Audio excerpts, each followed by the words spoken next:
Hello everyone and welcome back to Easy Natural English with Liam, where I talk to you in natural English that's a bit easier so you can get used to English in a natural way.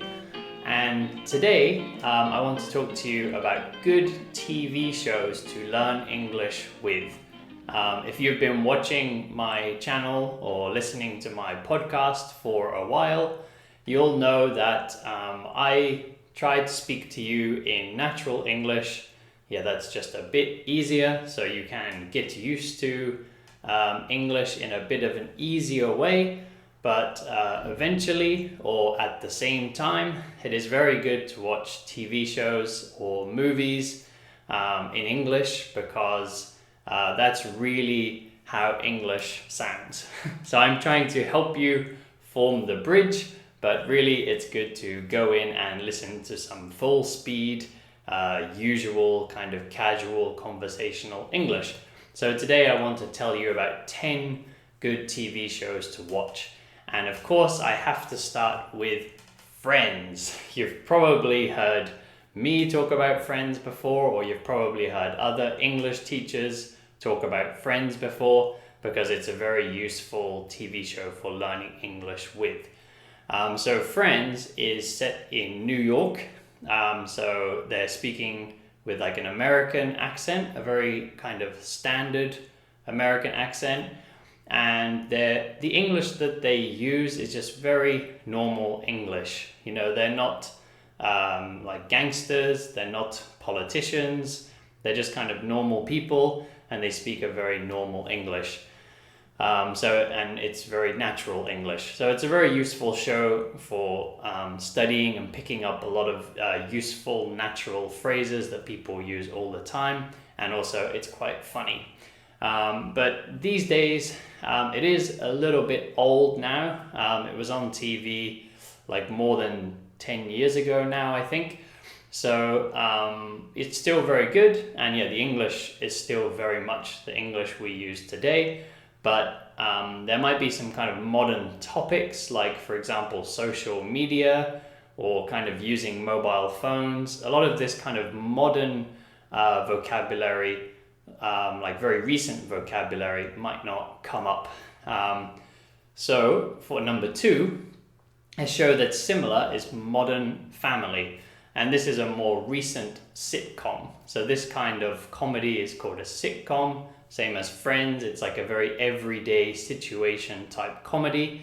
And Modern Family is good in the same way as Friends. It's very casual, kind of very normal, everyday English. This sounds like how most native speakers speak, using very common phrases, very useful everyday English. But it's a little bit more modern than Friends. So there'll also be talk about more modern topics, like I said, social media or more modern technology, or I don't know, other things that people are sort of doing these days that we weren't doing like 10 years ago.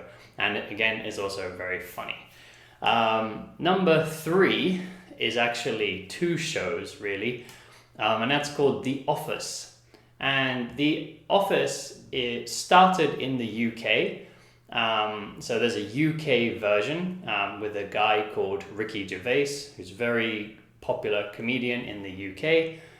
And The Office is good because, again, it's very sort of normal, everyday English. And it can teach you the kind of English that people might use in a work situation. Of course, it's a comedy, so some things are a bit strange. But most of it is like the kind of normal language that people use when they answer phones in the office, or when they're sending emails, or when they're talking to other colleagues or to business partners, and then to, you know, sort of other people coming from outside the office. So like I said, this is 2 shows. So there's actually a British version, and then for some reason America decided to make their own version too. So if you're thinking about going to work in the UK, then I would recommend watching the British one. But perhaps if you're going to live in America and you want to be more focused on American English, there's also an American version too.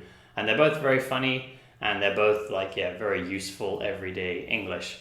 They're both kind of awkward humor. So they're both the kind of humor that makes you feel a bit uncomfortable. Lots of people doing embarrassing things. So it can be a little bit like hard to watch at times, like, oh no, he's doing that, oh no, but it's very funny, so give it a try.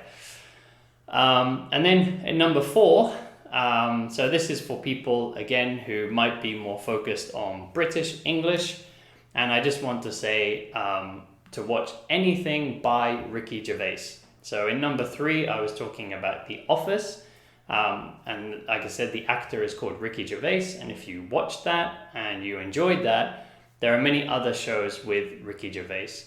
So if you have something like Netflix or Amazon Prime or something, you search Ricky Gervais, you'll probably see his stand-up comedy appear, which might be a bit hard to understand, but he also makes many TV shows, and in these TV shows, again, he's using very like everyday normal English. So have a look at anything that he's done, and they're all quite funny.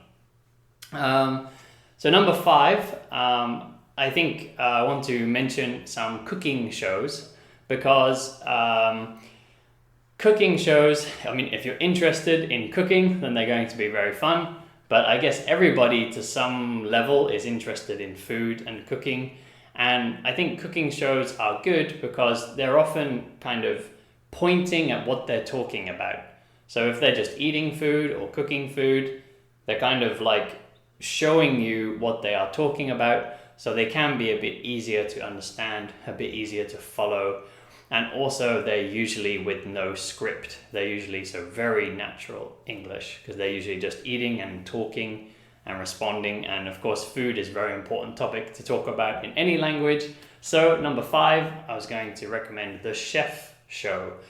So this is quite a new, relatively new American cooking program, where this actor goes around different places and tries different food and talks with the chefs. So it's quite fun, and there's lots of conversation happening in the show, and they're usually explaining to this actor what they're doing.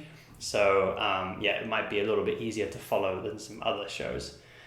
And then number 6 is not one particular show, but anything by Jamie Oliver. So The Chef Show, the last one, is an American TV show. And just for balance, if you're more interested in British English, then anything by Jamie Oliver is good. He's probably definitely one of the most famous chefs in the UK. He's been famous for a long time. And I think the way he speaks English sounds like very standard kind of British English. Sometimes people say standard British English is like BBC, like the news readers, but of course people don't speak like that. It's like kind of too perfect, too robotic.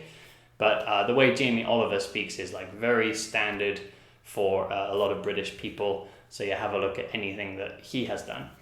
You can even watch him on YouTube. There's lots of his videos on YouTube. Number 7, just because I think it's a really great show, and that is Breaking Bad. So Breaking Bad is a thriller about a chemistry teacher at a high school who becomes a drug dealer. So it's a very crazy story, and I think a lot of people who watched this show, it was very hard to stop watching because it was very thrilling, very gripping, very exciting. So if you watch something like this, it can be very good for your English listening, because if you get very into it, perhaps you're not really thinking about this as study, and you just get excited and you just keep watching, and you're many hours of listening practice. You'll get many hours of listening practice very quickly. So something like this is very good, very gripping. And this has a balance of kind of different types of English. There's a young character who speaks very much like a young kind of teenager. And then there's the other main character is an adult who speaks kind of very adult, kind of sensible type English. So there's a good kind of balance of different types of English that you might hear people of different ages speaking. Okay, so that's Breaking Bad. Number 8, this is also a kind of thrilling kind of, a thriller, kind of a suspense show. The last one was American, Breaking Bad. This one, Sherlock, is British. And Sherlock is very popular with people learning English. I don't know why, but a lot of my students, they tell me that they like watching Sherlock and they like to study English with it. Personally, I think it could be very difficult because Sherlock, he's a very famous character, but in all the versions of Sherlock, in the book and in the TV shows and the movies, Sherlock is always kind of a genius. And he always speaks at a level that other people can't understand. So in the TV show, you will see even the other characters don't understand what he's talking about. Even the other characters are like, what? What's he saying? Because he speaks very quickly with a lot of kind of technical terms about crime and about science, kind of discovering who the criminal is. So yeah, if you enjoy it, then watch it, but just so you know, it could be very difficult. So if you watch it and you think this is so difficult, it's not because your English isn't good, it's a very difficult TV show, but it's one that a lot of people enjoy. And again, it has a lot of different types of characters speaking in kind of different types of ways, so there's a good balance of all different styles of speaking English. British English, that one. Also, another one for British English that might be, that will be easier than Sherlock, is definitely easier than Sherlock, is Sex Education. And I put this on here because I watched this not too long ago and I just thought it was a very good TV show. It's very funny. And also the characters are mostly young people. So like if you're a young person and you want to kind of understand the way younger people are speaking these days, then Sex Education is very good. It's British English, but it's also made for like an American audience. So it's very kind of universal, very standard English. It's not like very British. It's just, pretty standard kind of English all around the world that's kind of spoken by young people. And also, as the title suggests, it has a lot of talk about sex. And also these kind of topics, these words that you definitely won't learn in a textbook. So if you want to learn some more of these, how should I put it? Yeah, these kind of sexual words, then Sex Education is a good place where you can learn those. And it's also very funny. Last one, number 10, I'm putting on here just again because I think it's a really great TV show. And that is Fargo. So Fargo, there was a movie called Fargo a long time ago, directed by the Coen brothers, and that's a really great suspense crime thriller. And then because it was very, very popular, the directors produced this TV show, which is directed by somebody else, but it has this, the directors of the movie produced this one, so it has the same kind of feeling as the movie, but it's actually a different story. But Fargo is a very intense, very gripping crime kind of thriller. So kind of similar to Breaking Bad that I explained before.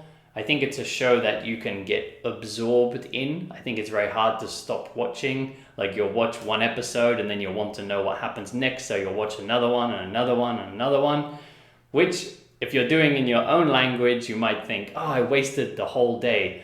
But if you're doing it in English, then it'll be an easy way to get many, many hours of English listening practice because, you'll probably get very interested in the story. So, I think Fargo is good. Or as I said with Breaking Bad, kind of anything like this that you get interested in is really good.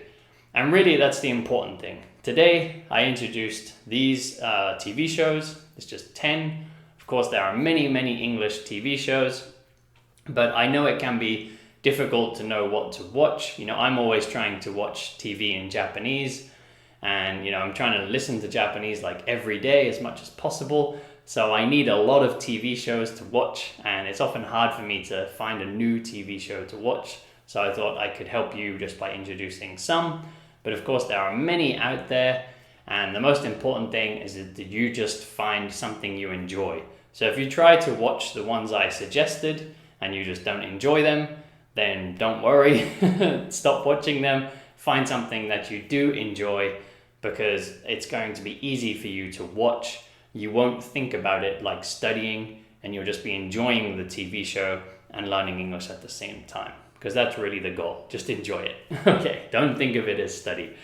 Okay, well anyway, thank you all very much for listening today. If you're on the YouTube version, don't forget to subscribe, like and comment on the podcast, follow and write a review.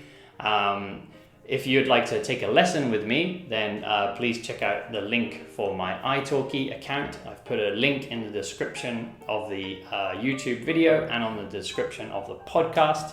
So on italki, yeah, you can take an online lesson with me. If you'd like to support the channel, then there is a link for my Patreon account. I have a few Patreon subscribers now, and I really appreciate your help, so thank you all very much. Anyway, I'll leave it here, and I will see you all back here next time.